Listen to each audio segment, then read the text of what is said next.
भगवान की जय। श्री रमण बिहारी लाल की जय। हमको अपने जीवन में यह सोचना चाहिए कि हमको किस तरह से इस मानव देव दुर्लभ जन्म को सार्थक बनाना है। ऐसा हमने महापुरुषों से सुना है कि बिना साधन किए प्रायः संभव नहीं है। साधन करने से साध्य की प्राप्ति होती है, ऐसा हमने समझा है। लेकिन साधन जीवन में आए कैसे, साधन हृदय में प्रकट कैसे हो, कैसे साधन संपन्न जीवन बने, ये सब गुरु चरणों की कृपा से ही संभव है।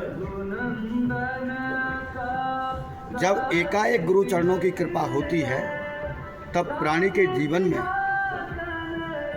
विवेक की जागृति होती है और विवेक जागृत होने पर अंतःकरण के अंदर आत्म प्रकाश प्रकट होता है। उस आत्म प्रकाश में कर्तव्य अकर्तव्य, सत असत, नित्य अनित्य, इन सारी चीज़ों का बोध होने लगता है। उस स्थिति में जब प्राणी के हृदय में साध्य की प्राप्ति की जिज्ञासा बढ़ती है, चाह बढ़ती है, और जब ऐसा कुछ घटित हो जाता है उस स्थिति में अंतःकरण से मंगल आचरण ही होते हैं, जो भक्ति का मूल तत्व है, मूल स्वरूप है।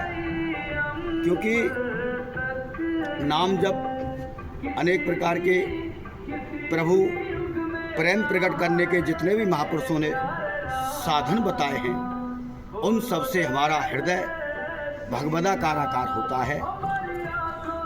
लेकिन डिपेंड करता है कि हमारे हृदय में गुरु के प्रति निष्ठा कितनी है, हम उस विवेक का कितना आदर कर रहे हैं, उस ज्ञान का कितना आदर कर रहे हैं।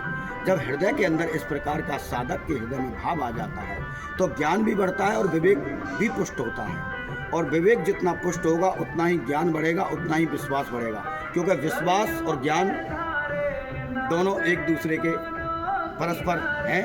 क्योंकि जहाँ विश्वास बहुत ज़्यादा हो जाता है वह आत्मज्ञान भी प्रकट हो जाता है।